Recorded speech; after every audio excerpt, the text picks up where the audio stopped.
आकांक्षा Dubey case में एक बार फिर बेहद चौंकाने वाला खुलासा हुआ है। बहुत बड़ा खुलासा हुआ है और ये खुलासा किसी और ने नहीं बल्कि मधु दुबे के वकील शशांक शेखर त्रिपाठी ने किया है। जी हाँ, इस खुलासे के बाद ये साबित हो गया है कि समर सिंह ने वाकई आकांक्षा के साथ मारपीट की थी, बर्बरता की थी। जी हाँ, बिल्कुल सही सुन रहे हैं आप। और अगली सुनवाई में शशांक शेखर त्रिपाठी इस बात का सबूत भी कोर्ट में रखने वाले हैं, जिसके बाद पापी समर सिंह का बचना नामुमकिन है और उस पर धारा 302 लगना तय माना जा रहा है। तो आखिर कैसे सामने आया ये सबूत कि समर सिंह ने आकांक्षा के साथ मारपीट की थी, और इस सबूत को कोर्ट के सामने रखने के बाद कितनी बड़ी मुश्किल में फंस जाएगा समर सिंह, और कैसे लगेगी उस पर धारा 302, आपको बताते हैं, दिखाते हैं सब। आप भी आकांक्षा के इंसाफ के लिए इस खबर को ज्यादा से ज्यादा लाइक और शेयर कर अपना प्यार और सपोर्ट दिखाएं और कमेंट में जस्टिस फॉर आकांक्षा जरूर लिखें। चैनल के साथ जुड़कर चैनल को सब्सक्राइब कर इस मुहिम का हिस्सा बने, हमारी ताकत बने। तो आकांक्षा को गए 2 महीने से ज्यादा का वक्त बीत चुका है, मगर पुलिस जिस ढिलाई से इस केस में काम कर रही है वो बेहद निंदनीय है, अमानवीय है। एक माँ जिसने अपनी जवान बेटी को खो दिया, वो दर दर की ठोकरें खा रही है, इंसाफ की गुहार लगा रही है, मगर पुलिस और प्रशासन पर इसका कोई असर होता दिख नहीं रहा। वहीं दूसरी तरफ समर सिंह के खिलाफ हर रोज ही कोई न कोई नया सबूत सामने आ रहा है। आकांक्षा का केस मजबूत होता जा रहा है, बावजूद इसके कोर्ट भी बस तारीख पर तारीख दे रहा है। समर सिंह को सजा न जाने कब मिल पाएगी, लेकिन सुशांत के इंसाफ की तरह आकांक्षा के इंसाफ के लिए भी फैंस डटे हुए हैं, लगातार आवाज उठा रहे हैं।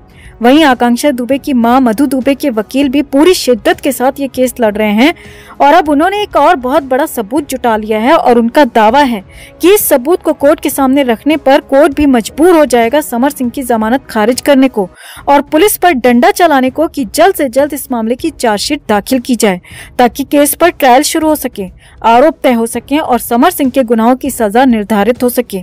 तो ऐसे में इस बार जो सबूत हाथ लगा है उसके बाद ये तय माना जा रहा है कि समर सिंह पर धारा 302 लगकर ही रहेगी। जी हाँ, आकांक्षा दुबे के वकील शशांक शेखर त्रिपाठी ने बताया है कि आकांक्षा की पीएम रिपोर्ट और विसरा रिपोर्ट अभी तक सामने नहीं आई, लेकिन उनके पास इस बात के पक्के सबूत हैं कि आकांक्षा की बॉडी पर चोट के निशान थे, उसकी गर्दन और पीठ पर चोट के निशान थे, जिसका जिक्र पीएम रिपोर्ट में कहीं भी नहीं किया गया।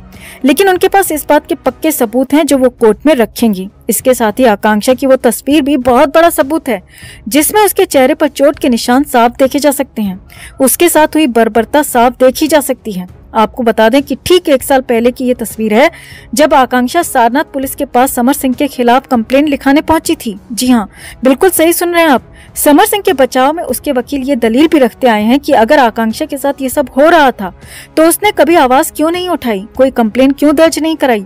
तो इस बात का सबूत भी अब शशांक शेखर त्रिपाठी के पास आ गया है, जिससे साबित होता है कि आकांक्षा ने इस मारपीट के बाद सारनाथ पुलिस में समर सिंह के खिलाफ FIR करवाई थी, मगर सारनाथ पुलिस ने न तो तभी कुछ किया और न ही अब इतना सब होने के बाद ही आकांक्षा के चले जाने के बाद भी कुछ कर रही है। तो इस बार शशांक शेखर त्रिपाठी ये सारे सबूत भी कोर्ट में रखने वाले हैं, जिसके बाद तय माना जा रहा है कि समर सिंह पर धारा 302 लगकर ही रहेगी, क्योंकि ये सबूत पुख्ता तौर पर साबित करने के लिए पर्याप्त हैं कि समर सिंह आकांक्षा के साथ मारपीट करता था, कि मधु दुबे के आरोप गलत नहीं है। और अगर ये साबित हो जाता है तो फिर पापी समर सिंह पर धारा 302 लगनी तय है और आकांक्षा को जान के बदले जान वाला इंसाफ मिलना भी तय है। तो आपको क्या लगता है, क्या आकांक्षा को इंसाफ मिल पाएगा? क्या समर सिंह पर धारा 302 लगेगी? और आपके मुताबिक समर सिंह को कैसी सजा होनी चाहिए, क्या सजा होनी चाहिए? कमेंट में इसे लेकर आप भी अपनी बात, अपनी राय जरूर रखें और वीडियो को ज्यादा से ज्यादा लाइक और शेयर कर अपना प्यार और सपोर्ट भी जरूर दिखाएं।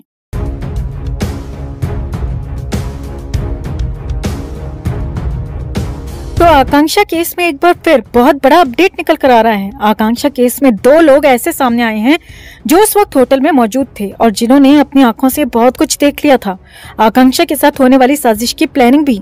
जी हाँ, और इन्हीं 2 लोगों ने आकांक्षा के कमरे की चाबी को लेकर, संदीप सिंह को लेकर भी बहुत कुछ बताया है, जिसके बाद सारनाथ पुलिस का भी पूरी तरह पर्दाफाश हो गया है। तो आखिर कौन है ये 2 लोग? आकांक्षा को कमरे के बाहर क्या करते देखा था इन्होंने, और संदीप सिंह पर क्या किया खुलासा, आपको दिखाते हैं, बताते हैं सब। आप भी आकांक्षा के इंसाफ के लिए इस खबर को ज्यादा से ज्यादा लाइक और शेयर कर अपना प्यार और सपोर्ट दिखाएं और कमेंट में जस्टिस फॉर आकांक्षा जरूर लिखें। चैनल के साथ जुड़कर चैनल को सब्सक्राइब कर इस मुहिम का हिस्सा बने, हमारी ताकत बने। तो आकांक्षा का केस भी धीरे धीरे बिल्कुल वही मोड़ लेता दिख रहा है जैसा कि सुशांत के साथ हुआ था। रोज खुलासों पर खुलासे, नई बातें, नई गवाहियां, नए सबूत, मगर इंसाफ के नाम पर लगभग 3 साल बाद भी हाथ खाली के खाली ही हैं। ठीक उसी तरह आकांक्षा मामले में भी रोज कोई न कोई खुलासा हो रहा है, कोई न कोई नई बात निकलकर सामने आ रही है, नए गवाह सामने आ रहे हैं जो साफ बताते हैं, दर्शाते हैं कि इस दुनिया से जाने का फैसला आकांक्षा का नहीं था। वो लड़की तो अपने घर का सहारा थी, बहुत कुछ करना चाहती थी, वो तो अपने ब्राइट फ्यूचर की प्लानिंग कर रही थी, मगर तब भी उसके साथ हुई साजिश को भी वही नाम दिया गया जो कि सुशांत या जिया खान के साथ किया गया। और जिस तरह उन दोनों केसेस के आरोपी बरी होकर मजे से अपनी जिंदगी जी रहे हैं, हमें डर है कि आकांक्षा के साथ भी वैसा ही न हो। हालांकि फैंस जिस शिद्दत से उनके लिए खड़े थे, इंसाफ की मांग कर रहे थे, उसी तरह आकांक्षा के लिए भी डटे हुए हैं। मगर पुलिस जिस तरह से ये केस हैंडल कर रही है, उससे लगता नहीं कि वो सचमुच आरोपियों को सजा दिलाना चाहती है।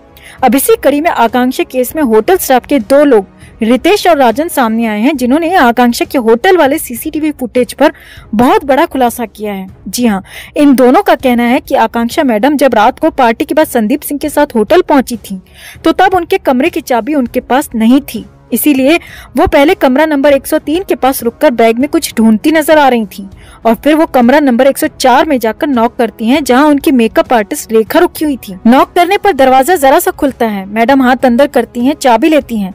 वो लड़का चाबी मैडम के हाथ से ले लेता है, 105 नंबर का दरवाजा खुलता है और दोनों अंदर चले जाते हैं। अब सवाल उठता है कि अगर वाकई चाबी वाली ये गफलत हुई थी, तो क्यों आकांक्षा का दूसरे कमरे से चाबी लेते हुए का क्लिप उस फुटेज में नहीं दिख रहा? क्या इस फुटेज के साथ भी छेड़छाड़ हुई थी? और क्यों आकांक्षा की चाबी उसके पास नहीं थी? मेकअप आर्टिस्ट के पास कैसे आ गई वो चाबी? क्या आकांक्षा ने ये चाबी खुद अपने मेकअप आर्टिस्ट को दी थी? क्या दिन भर चाबी किसी और के पास होने की वजह से आकांक्षा के कमरे में कोई उसकी गैर मौजूदगी में आया और फिर कमरे की सारी प्लानिंग कर गया? क्योंकि इतना तो हम आपको पहले भी बता चुके हैं कि आकांक्षा के कमरे में 2 और लोगों के फुटप्रिंट्स पाए गए थे, जिसमें से हो सकता है कि एक फुटप्रिंट संदीप सिंह के हों, मगर दूसरे किसके हो सकते हैं?